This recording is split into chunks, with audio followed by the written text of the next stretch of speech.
And of course, women must earn less than men, because they are weaker, they are smaller, they are less intelligent, and they must earn less. That's all.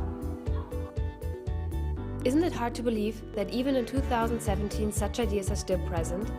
Why would politicians promote these statements when having the future development of their countries in mind? According to the UN, women empowerment actually stimulates economic growth. When more women work, economies grow and there will be significant macroeconomic gain.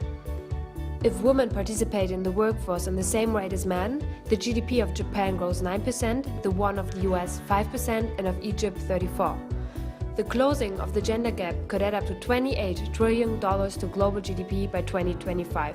This would mean adding another US and China to the world economy. But women empowerment does not only lead to an increase in countries' GDP, it also leads to sustainable long-term growth. Evidence shows that increasing the share of households' income controlled by women compared to men, either through their own earnings or cash transfers, changes spending in ways that benefits children, our next generation. On a microeconomic level, it can be said that gender diversity is a source of competitive advantage. Supporting women in business greatly benefits companies from increasing leadership opportunities, which leads to an increase in organizational effectiveness. This helps to keep and attract the best talents worldwide. Companies with women in top executive positions deliver better returns. More women in management is associated with stronger financial performance, more innovation and greater creativity. Improving gender balance in companies can enrich leadership and consumer understanding. But how can governments and businesses accomplish women empowerment? We developed the following 5 principles. Principle 1. Establish gender equality in high-level corporate leadership. This means to engage internal and external stakeholders in the development of company policies, programs and plans that advance equality. Ensure that all policies are gender sensitive and that corporate culture advances equality and inclusion. This also means to pay equal remuneration, including benefits, for work of equal value and to strive to pay a living wage to all women and men. Ensure sufficient participation of women of 30% or greater in decision-making and governments at all levels and across all business areas. Principle 2. Ensure the health, safety and well-being of all women and men workers.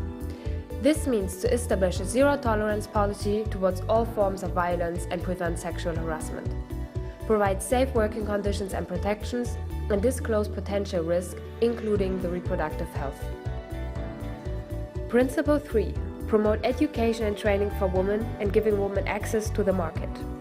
Invest in workplace policies and programs that open ways for advancement of women at all levels and across all business areas. Companies should provide equal opportunities for formal and informal networking and mentoring. Focus on capacity building to provide women access to the market and to succeed in trade. This can be done by implementing enterprise development, supply chain and marketing practices for women and by expanding business relationships with women-owned enterprises and women entrepreneurs. Respect women dignity in all company materials. Principle 4. Grant ownership rights and unlock financial services. Governments should grant women equal ownership rights and concords over lands, bank accounts and contracts. Unlock financial services for women to have equal access to finance. Offer women-owned businesses target financial solutions and coaching. Principle 5. Enact fair policies. Governments need to have fair policies to include more women in international trade for capacity growth and employment. This also means to establish benchmarks that quantify the inclusion of women. Use data disaggregated by gender to measure and report on progress. So what to do with the 5 principles? Implementing the recommended actions leads to an increase in countries' GDP, and it is critical for businesses and for society. So spread the word, take action. It is time to change our mind. It is time to stand up for gender balance and for economic woman empowerment. Created using Powtoon.